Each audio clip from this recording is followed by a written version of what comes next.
नमस्कार, आदाब, मैं हूँ रोहित सिंह और आज मेरे साथ आज के खास मेहमान मन मतई जो कि ओपन माइक 4.0 के विनर हैं, टॉप 3 विनर्स में से एक हैं और मन हमारे साथ आज एक बार फिर से जुड़ रहे हैं। मन आपका बहुत-बहुत स्वागत है थैंक यू ट्रिपल.com पे। So much sir, thank you so much, thank you so much Rohit sir. तो मन मुझे सबसे पहले आप और हमें हमारे दर्शकों को अपने बारे में बताएँ मन। मन कैसे हैं? कैसे मिजाज के मन हैं? जी हाँ सर, मैं अभी 16 साल का हूँ। मैं अभी 11th स्टैंडर्ड में कॉमर्स पढ़ रहा हूँ। अभी ओह! फ़िलहाल में कुछ सालों पहले मतलब करीबन 5 से 6 साल से मैं शास्त्रीय संगीत की तालीम ले रहा हूँ। हुँ, हुँ। शुरुआत से जब मैं मतलब 5 से 6 साल पहले जब मैं 10 से 11 साल का था, हुँ, तब मेरी हुँ। दादी जी ने मुझे परखा। दरअसल वो अपने समय की गायिका रह चुकी हैं। वो अपने स्कूल में वो प्रिंसिपल थे स्कूल के, तो हुँ, अपने हुँ। स्कूल समय में वो गाया करते थे। हुँ, उस हुँ। समय पे दादी ने मुझे पकड़ा पकड़ा कि मैं गा सकता हूँ, मुझ में कुछ काबिलियत है गाने की। तो हुँ, इसलिए हुँ। उन्होंने मेरे घर के पास में हमारे बहुत पहले से 2001 से हमारे परिचित थे हुँ, हुँ। श्री लक्ष्मण विष्णु डांगे जी, जो कि मेरे हुँ, हुँ। हैं। उनके पास से मुझे तालीम के लिए भेजा। मैंने 3 से 4 साल उनसे तालीम ली और आज भी मैं उनसे तालीम लेता हूँ। फिर हुँ, उसके हुँ, बाद हुँ। कुछ सालों पूर्व मैंने विशारद शुरू करा, जो कि मैं आज 5th ईयर कर रहा हूँ विशारद का। मैंने विशारद शुरू कर दिया था तकरीबन 2017 से, 2016 या 17 से मैंने विशारद शुरू कर दिया था और हुँ, आज हुँ। 2020 में मध्यमा पूर्ण जो कि 5th ईयर होता है विशारद का, मैं उसकी हुँ, परीक्षा हुँ। देने वाला हूँ। उसके बाद अच्छा। मैंने 1 से 2 साल 1 या शायद डेढ़ साल हो गया होगा मैंने अ, डॉक्टर शशिकांत तांबे जी के यहाँ पर मैंने तालीम लेना शुरू करी, जो कि राजेंद्र नगर के राष्ट्रीय पुरस्कार सम्मानित गायक हैं। हुँ, उनसे हुँ, भी हुँ। मैं तालीम ले रहा हूँ, फिलहाल में मैं जाया करता हूँ उनके पास में, काफ़ी देर तक बैठता हूँ, हम लोग सीख मतलब मुझे सिखाया करते हैं वो। इसी अच्छा। तरीके से मेरा जर्नी चलती रही, मैंने कुछ कार्यक्रमों में हिस्सा लिया और फिर उसके बाद मुझे इंस्टाग्राम पे आपका दिखा ट्रूपल.com के बारे में और मैंने इसके अंदर रजिस्टर किया और आज हम यहाँ बैठे हैं। बिल्कुल, तो आज हम यहाँ बैठे हैं और वो रजिस्ट्रेशन सफल रहा जी। और मन जो है उसमें 3rd पोज़ीशन पर आई थिंक आए, तो टॉप जी हाँ। 3 में आप बने रहे। और आपके साथ जो कॉम्पिटिशन में सूज़ी मैथ्यू थी, वो जी अभी हाँ। वो 12वीं क्लास में गई हैं और आप लोगों का कॉम्पिटिशन जो था वो बहुत ही तगड़ा रहा। ये हमने देखा, जजेस ने भी देखा। अच्छा मन जी। ये जैसे कि दादी ने आपको परखा, सूजी से हमारी बात हुई थी तो सूजी का ये कहना था कि वो अ, उनके मम्मी-पापा का बहुत सपोर्ट रहा। तो ये ओके। घर वालों का सपोर्ट आपकी उसमें गायकी में या आपकी गायकी के करियर में कैसा रहा? कब सब लोगों ने मिलके डिसाइड कर लिया कि लड़के को गायक ही बनाना है या फिर कुछ और करना है? देखिए, गायकी का डिसीज़न जो था वो दादी का था, क्योंकि मेरे घर हुँ, के हुँ। पीछे मेरे जो गुरुजी थे वो सिखाने आया करते थे, तो उनकी हुँ, आवाज़ हमें हुँ। आया करती थी। हुँ, मम्मी का, हुँ, हुँ। पापा का जो कमरा है वहाँ पे आवाज़ आया करती थी उनकी। दादी भी सुना करते थे कि कोई पीछे सिखाता है, फिर हमें पता चला कि ये तो डांगे सर ही हैं, क्योंकि हमारे काफ़ी पुराने परिचित थे। मेरे जो अच्छा। फादर हैं, वो अपने टाइम के एक्टर रह चुके हैं, बॉम्बे में थे हुँ, वो, हुँ। 5 से 6 हुँ, साल तक हुँ। बॉम्बे में थे वो। हुँ, वहाँ पे हुँ। उनकी कुछ मूवीज़ वगैरह भी आई थी, लेकिन वो कुछ कारणवश उन्हें वापस आना पड़ा। हुँ, हुँ। उन्होंने एक मूवी करी थी, हमें तुमसे प्यार हो गया चुपके चुपके। उसके बाद ओह! वो वापस आ गए जो कुछ कारणवश। तो मतलब जो कला का जो फ़ील्ड है वो हमारे बीच में रहा है शुरुआत से। बेसिकली हम टिपिकल देखा जाए तो हम सिंधी फैमिली से बिलॉन्ग करते हैं और हुँ, हुँ, सिंधी हुँ, फैमिली के हुँ। अंदर काफ़ी कम देखा जाता है कला। कल हाँ, लेकिन मतलब इस परिवार के तरीके से। अंदर जी हाँ, परिवार के अंदर हुँ, हुँ। ऐसी कुछ कलाकारी की थी, ऐसी चमक थी, जिसके थ्रू मुझे भी इसी फ़ील्ड में आने के लिए मजबूर होना पड़ा। बिल्कुल, मजबूर होना पड़ा ये शब्द जो मैंने आपके मुँह से सुना, ये मजबूरी अभी भी है या फिर आप कुछ और भी इसके अलावा करना चाह रहे हैं, करना ये चाहते मजबूरी अब थे? कर्तव्य में बदल चुकी है। ओके। बिल्कुल, मजबूरी कर्तव्य में बदल चुकी हो, कर्तव्य का पालन करना जो है हर मेरा भी पुरुष शुरुआत का से काफ़ी बन इंटरेस्ट रहा करता था, जब मैं सीखता भी नहीं था, जब मैंने शुरू भी नहीं किया था सीखना, मुझे पता भी नहीं था शास्त्रीय संगीत क्या होता है, मुझे सा लगाना भी नहीं आता था। तब हुँ, मैंने हुँ। सारेगामा म्यूज़िक इंस्टीट्यूट जो अपने इंदौर में है, गीता भवन हुँ, साइड हुँ। पे, हुँ, वहाँ पे हुँ। मैंने ऐसे ही मज़े-मज़े में मैंने क्योंकि मेरे स्कूल के अंदर मेरे कुछ प्रोग्राम्स हुआ करते थे। मैं हुँ, शुरुआत से स्कूल हुँ। में मैं डांस किया करता था अपने स्कूल में जब बचपन छोटा था तो। तो जो ओके। मेरी एक मैम थी जो हुँ, स्कूल में उन्होंने मुझे कुछ कूपन दिया था कि बोले आप चाहो तो यहाँ परफ़ॉर्म कर सकते हो। तो हुँ, वहाँ पे हुँ, सिंगिंग के लिए कूपन था तो मैं वहाँ पे गया था और मैं बिना कुछ करे वहाँ पे मतलब मैंने कुछ गाने गाए थे अपने छोटे से जो घर पे गाया करता था मैं। तो वहीं हुँ, पे हुँ, मैं 2nd या 3rd पोज़ीशन पे आ गया था। अच्छा। और फिर उसके बाद से जब मैंने सीखना शुरू किया, फिर उसके बाद मैंने सिलसिला शुरू किया पार्टिसिपेशन्स का और इंटरेस्ट मुझे शुरुआत से था। तो अभी ये पार्टिसिपेशन मतलब आपने कभी ऐसा इंडियन आइडल या फिर ऐसे किसी बड़े मंच के लिए अप्लाई किया? ये सर इंडियन आइडल वगैरह जो है वो थोड़ा अलग हटके है। मेरे जॉनर्स थोड़ा अलग हटके हैं।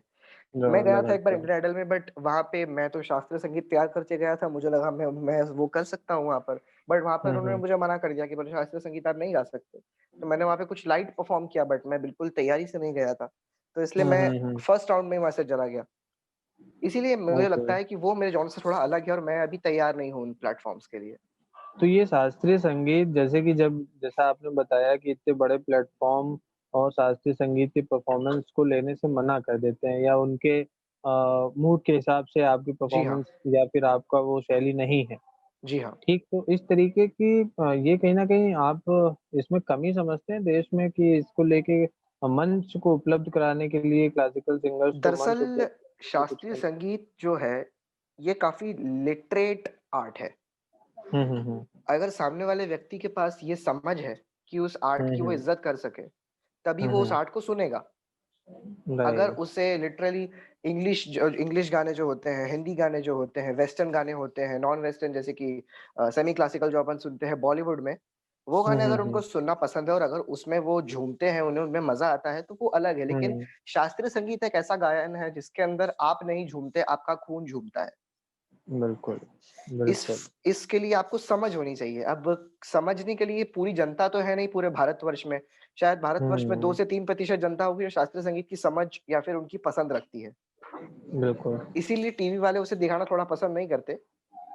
लेकिन बिल्कुल। मैं भी बहुत कोशिश करता हूँ लाइट म्यूज़िक की और मैंने शुरू कर दिया है। मैं तो गया था लाइट म्यूज़िक के लिए इसका तकरीबन 1 से डेढ़ साल हो गया मुझे। मैं हुँ, गया था हुँ। वहाँ पे इंडियन आइडल का कुछ ब किड्स ऑडिशन या फिर एडल्ट ऑडिशन चल रहा था, तो मैं गया था, मेरे हुँ, घर के हुँ। पास में ही था। तो मैंने कहा चलिए जाके देख कर आते हैं। तो वहाँ पर हुँ, ऐसा हुँ। कुछ था, जो मैंने अभी आपको बताया। फिर उसके बिल्कुल, बाद से मैंने सोचा कि अब जब भी मैं जाऊँगा तो मैं एक लाइट म्यूज़िक की तरह मतलब थोड़ा-सा फ़िल्मी की तरह झुक कर और थोड़ा उनके हिसाब से गाने के लिए जाना पड़ेगा मुझे। बिल्कुल। तो कहीं न आई कहीं हैव टू हाँ, बी कॉम्पिटिशन वर्सेटाइल। में बने रहने के लिए आपको जो है वर्सेटाइल होना ही पड़ेगा। जी हाँ। ये बात तो है, बिल्कुल सही है क्योंकि ज़माना अब मल्टी टैलेंटेड लोगों का हो गया है और कोविड पीरियड में तो और ज़्यादा हो गया है। अच्छा जी हाँ, जी ये हाँ। अ, आप अपने आप को कई बार ऐसा होता होगा हालाँकि अभी तो बहुत समय और उम्र बाकी है आगे बहुत कुछ करने के लिए। जी। लेकिन कभी हताशा या फिर ऐसे निराशा वाले फ़ेज़ में आते हैं तो खुद को मोटिवेट करने के लिए और अपनी गायकी में और ज़्यादा निखार लाने के लिए क्या करते हैं? देखिए मोटिवेशन की जहाँ तक बात है तो अभी तक तो ईश्वर की कृपा से मुझे ऐसा कुछ डाउनफॉल देखने को मिला नहीं है। तो मिला इसलिए नहीं। अभी मुझे गाते हुए तकरीबन 5 से 6 साल हुए हैं सिर्फ़ और उसके बीच में अभी तक मुझे ऐसा कुछ महसूस नहीं हुआ जिससे मैं आपको बता पाऊँ कि मोटिवेशन से मतलब अगर ऐसा कोई डाउनफॉल मिलता है तो उससे मोटिवेट होने के लिए आपको उभरने के लिए क्या करना चाहिए? हुँ, तो हुँ, इसलिए हुँ, हुँ। उसके लिए शायद मैं एप्रोप्रिएट पर्सन नहीं हूँ जो बता पाऊँ। नहीं, लेकिन हाँ, बिल्कुल। ज़रूर मैं आपको बता सकता हूँ कि जब मेरे गाने के अंदर मुझे कुछ ऐसा लगता है जो खराब है, तो मुझे आदत है अपने आप से बात करने की और मैं कहता हूँ कि यार मतलब मैं इतने साल से सीख रहा हूँ और अगर मैं इस चीज़ को नहीं कर पा रहा हूँ, तो पहले तो उसकी वजह फाइंड आउट करें कि ऐसा क्यों हो रहा है? हुँ, मेरे हुँ। गुरुओं से पूछता हूँ मैं कि इसका क्या वजह है? फिर हुँ, उसके हुँ। बाद मेरे पास इंटरनेट एक इतना बढ़िया प्लेटफ़ॉर्म है, जो भी बड़े-बड़े गुणीजन महारत रह चुके हैं संगीत के, मैं उनकी वीडियोज़ वग़ैरह देखता हूँ।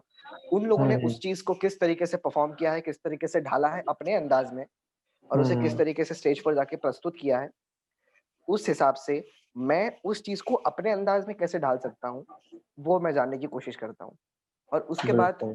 कुछ समय तक लगातार प्रैक्टिस करके दिन में 1 से डेढ़ से 2 घंटा जितना भी आपकी बने आप करने की, उतनी प्रैक्टिस करता हूँ दिन भर में और अभ्यास करते-करते वो चीज़ सध जाती है और फिर उसके बाद सधी रहती है ज़िंदगी भर।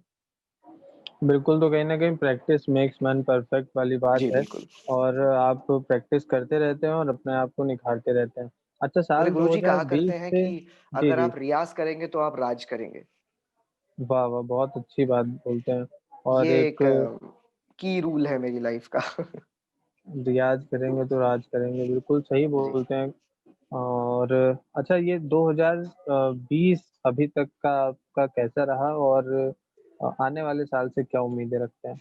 जी, 2020 एक ऐसा साल था जिसने, जैसा कि मैंने आपको बताया, जिसने मुझे लाइट म्यूज़िक के लिए काफ़ी उभारा है। मुझे तो बहुत कुल समय मिल मिला के गया अपने आप पे काम करने के लिए। पॉज़िटिव अगर एंगल जी देखा हाँ। जाए। हुँ, हुँ, हुँ। इस लॉकडाउन के पॉज़िटिव ये हुआ है कि मैंने अपने आप को लाइट म्यूज़िक में बहुत समय दिया है और काफ़ी हद तक सुधार लिया है अपने आप को। बिल्कुल। देन उसके बाद में ये एक, मतलब ऐसे कह सकते हैं, कुछ लोग भाषाएँ सीखते हैं, कुछ लोग अलग-अलग चीज़ें सीखते हैं। मैंने अपने ही फ़ील्ड में से एक जॉनर उठा लिया है और उसके ऊपर मैंने काम करना शुरू कर दिया है। बिल्कुल, बस ये तो एक कहीं न पॉज़िटिव कहीं पॉइंट एक हुआ। और सेकंड थिंग, हुँ, ऑनलाइन हुँ। ऑनलाइन चीज़ों से मैं रूबरू हुआ हूँ अच्छी तरीके से। और मुझे हुँ, लगता हुँ। नहीं था कि ऑनलाइन ऐसी कभी चीज़ें हो सकती हैं, क्योंकि जैसा कि हम जानते हैं कि ऑनलाइन में वो वाली बात नहीं आती है, वो डेकोरम क्रिएट नहीं हो पाता है। हुँ, हुँ, उस हुँ, हुँ, डेकोरम को हुँ। बरकरार रखना पड़ता है और वो काम ऑनलाइन बाखूबी कर रहा है। मैं ये देखकर काफ़ी अच्छा लगा मुझे।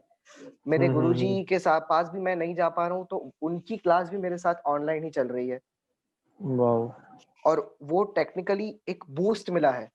अपने जितनी भी टीचिंग इंडस्ट्री है, स्टूडेंट्स जितने भी हैं, उन्हें हुँ, हुँ। टेक्निकली एक बूस्ट मिला है, जो लोग रूबरू बैठकर नहीं कर सकते। वो इतने बढ़िया प्लेटफ़ॉर्म इस मोबाइल का, लैपटॉप का इस्तेमाल कर सकते हैं, बढ़िया-बढ़िया चीज़ें सीखने के लिए, अपने गुणीजनों से रूबरू होने के लिए। ये काफ़ी अच्छी चीज़ है। बिल्कुल, तो और ये उसी कहीं बहाने न मुझे कहीं ड्रूपल मिला। बिल्कुल, इसी बहाने आपको ट्रिपल भी मिला और इस कोविड पीरियड ने हमें अगर पॉज़िटिव एंगल देखें, तो जी, बहुत सी नई चीज़ें सीखने के लिए जो है अप्रोच किया है, सीखने पे मजबूर भी किया है, क्योंकि जी, बहुत से काम जैसे कि अगर हम ऑनलाइन माध्यम से ना करें, तो आज के समय में वो बंद हो जाएँ। तो जी, चीज़ों को ऑनलाइन प्लेटफ़ॉर्म पे आना पड़ा और फिर उससे हम सब रूबरू हो पाए, तो ये कहीं न कहीं एक पॉज़िटिव एंगल आपकी नज़र ज़रूर, में भी रहा। तो बिल्कुल। अंत में बस जैसा कि आपने कहा कि उसी के माध्यम से आपको ट्रुपल मिला, तो ट्रुपल के 4.0 ओपन माइक से जुड़कर और उसका विनर बनकर आपको कैसा लगा? हमें क्या उसके लिए हमारे दर्शकों को क्या कहना चाहेंगे आप? ड्रूपल की शुरुआत जब हुई थी, जब आपका ऑडिशन राउंड था, हुँ, ऑडिशन हुँ। राउंड में आया था, तो जैसे कि एक होता है दिमाग में कि हम किसी चीज़ का अनुमान लगाते हैं, हुँ, कि हुँ, हुँ। जैसे इन्होंने इतना अच्छा गाया, क्या ये हमारी, मतलब कि क्या ये सिलेक्ट हो पाएँगे? क्या ये आगे जा हुँ, पाएँगे? हुँ। बट ड्रूपल के अंदर इतने इंटेलिजेंट और इतने इतने इंस्पायरिंग और इतने मज़े हुए कलाकार देखे मैंने, कि मैं अंदाज़ा नहीं लगा पा रहा था कि अगले राउंड में कौन जाने वाला है। हुँ, हुँ, हुँ, हुँ। जितने भी जजेस थे, उन सब ने काफ़ी अच्छी तरीके से सबको मोटिवेट किया, जितने भी राइटिंग्स के लिए जज थे, जितने भी सिंगिंग के लिए जज थे, शिवम सर हो गए, बाकी जितने भी जजेस थे, इन सब हुँ, ने हुँ। काफ़ी अच्छी तरीके से सबको सँभाला, उनकी गलतियाँ परखी, और जो लोग अगले राउंड में नहीं जा पाए, उन्हें एक सीख मिली है ज़िंदगी में, कि जो जजेस थे, उन्होंने हम उनको समझाया कि आप में क्या कमियाँ हैं। उन राइट, खामियों को काम करने के लिए उन्हें एक मौका दिया है, राइट। और उसके थ्रू जो लोग, उनको लगे कि हाँ, ये कैपेबल हैं, उन्हें अगले राउंड में जाने का मौका मिला। और मेरे जितने भी मेरे साथ में जो पार्टिसिपेंट्स थे, वो हुँ, हुँ। काफ़ी ज़्यादा मंजे हुए, और काफ़ी मुझे बहुत मज़ा आया उन सबके साथ में गाकर, और काफ़ी अच्छा लगा उन सबसे मिलकर। और आप सर, आप, ऐश्वर्या मैम, जितने भी होस्ट एंड पीपल की पूरी टीम थी, एकदम काफ़ी, मतलब एकदम पारिवारिक माहौल लगा मुझे, काफ़ी फ्रेंडली सा माहौल लगा मुझे, और काफ़ी मज़ा आया मुझे। बिल्कुल, तो ये पारिवारिक माहौल आपको आगे भी ऐसे ही मिलेगा क्योंकि जी, हम आपकी हर ज़रूरत पर हर संभव कोशिश करने के लिए तैयार हैं हमेशा। जितना जी। संभव हो सकेगा हम आपके साथ खड़े हैं और बहरहाल अभी फ़िलहाल के लिए हम इस सेशन को यहीं पे समाप्त करना चाहेंगे और ज़रूर। आपको भविष्य के लिए बहुत-बहुत शुभकामनाएँ देंगे कि आप थैंक यू बहुत सो मच। तरक्की करें, रियाज़ करते रहें और राज करते रहें। Thank you so much sir. Thank you so much ma'am, आप हमारे साथ जुड़े।